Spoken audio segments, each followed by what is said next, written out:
Достор, ассаламу алейкум. Базар алам каналын катталуучулары, караңыздар. Ушул экранда турган эки эркек козу сатылат, достор. Козу кочкорлор. Булардын бирөө гиганттын небереси, бирөө шарпейдин линиялары бар. Булардын баасы келишим баада, достор.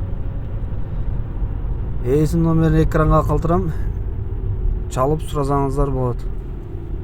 Достор, видео жакса лайк басып, суроолорду комментарийде калтырасыздар. Каналга катталганды унутпаңыздар.